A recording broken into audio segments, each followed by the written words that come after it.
प्रेक्षकांनो, तुला जपणार आहे या मालिकेच्या पुढच्या भागामध्ये आपल्याला पाहायला मिळणार आहे जबरदस्त ट्विस्ट.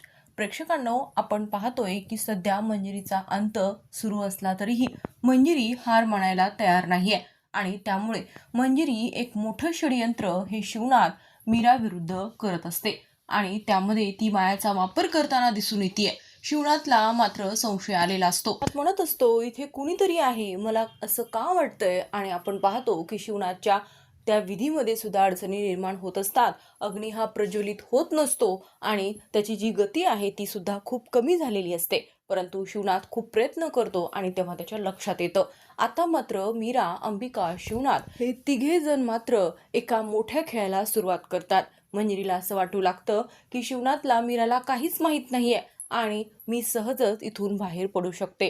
परंतु हा खेळ मंजिरीचा नसून हा खेळ शिवनाथ मीराचा असतो आणि यामध्ये बरोबर माया अडकलेली असते.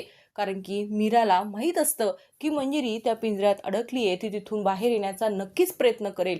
ज्या गोष्टी घडल्या आहेत त्या पुन्हा पुन्हा घडू नयेत याची पूर्ण काळजी शिवनाथ आणि मीराने घेतलेली असते. मंजिरीला मात देण्यासाठी प्रत्येक गोष्टीकडे बारकाईने लक्ष दिलेलं असतं आणि यालाच मंजिरी मात्र स्वतःचं षडयंत्र समजून एक नवा खेळ रचण्याचा प्रयत्न करत असते.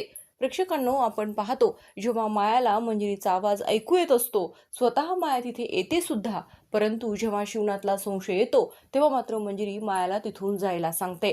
परंतु मायाला शक्ती हव्या असतात आणि यासाठी माया म्हणते, मला शक्ती मंजिरीच्या हव्या आहेत आणि त्यासाठी मी मंजिरी मॅडमला तिथून बाहेर काढणं आवश्यक आहे.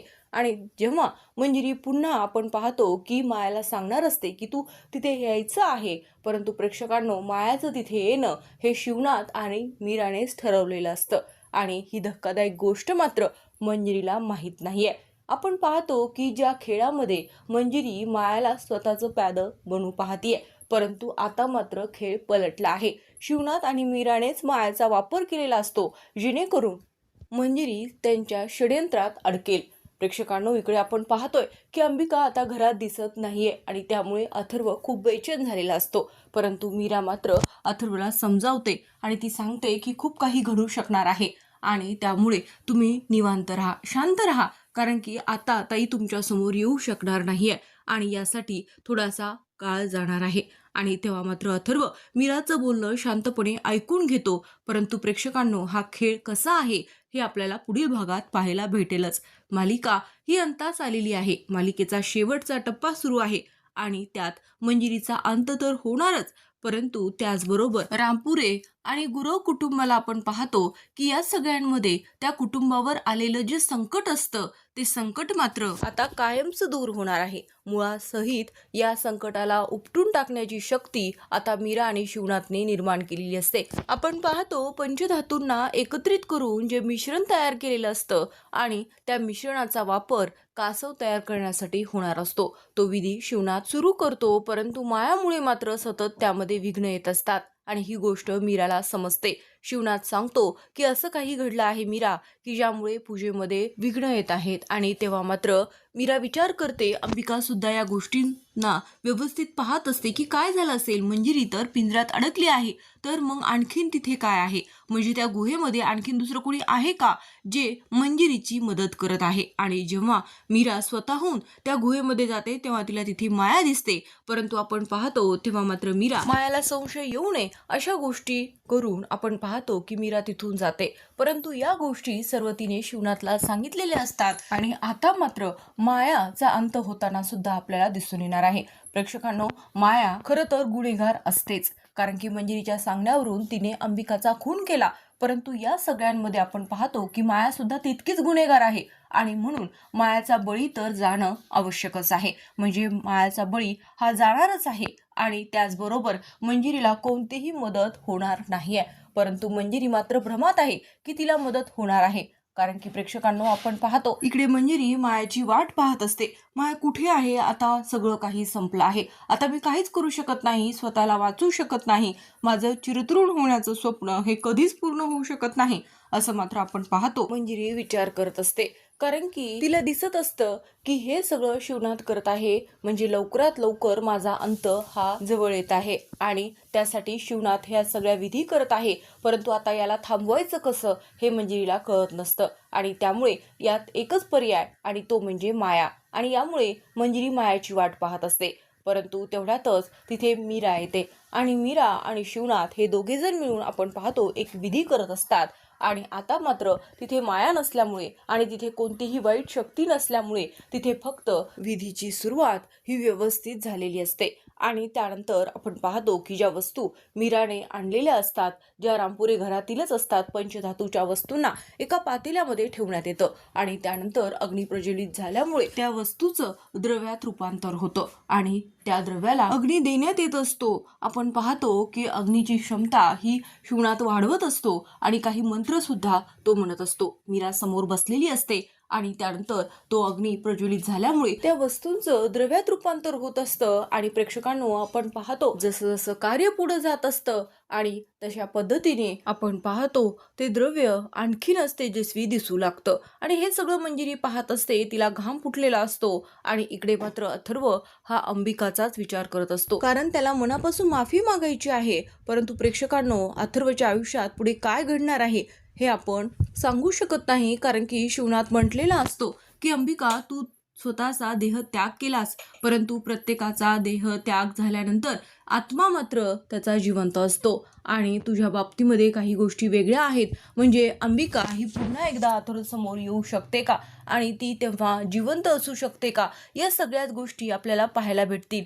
परंतु आपण पाहतो की सध्या मात्र अथर्व बेचैन आहे. मीराने समजवल्यानंतर सुद्धा अथर्वच्या मनामध्ये अंबिकाबद्दल विचार येऊ लागतात आणि इकडे मात्र आपण पाहतो की जेव्हा अंबिका अथर्व मीरा बोलत असतात तेव्हा नर्मदाने पाहिलेलं असतं आणि तेव्हा मात्र नर्मदाला असं वाटू लागतं की बहुतेक मंजिरीने मीराला सुद्धा काही शक्ती दिल्या असतील का. आणि मला असं का वाटत होतं की मीरा कोणाशी तरी बोलत होती, म्हणजे नक्कीच माया जे बोलतीये ते खरं आहे. नक्कीच मीरा ही आत्म्यांशी बोलते आणि त्यावरून मात्र नर्मदा, अजित आणि दामोदरला आपण सुद्धा त्या शक्ती मिळवायला पाहिजेत का असा विचार मांडत असते. परंतु अजित आणि दामोदर म्हणतात की ती माया घरातून गेली आहे, ती कुठे गेली हे आपल्याला माहीत नाहीये.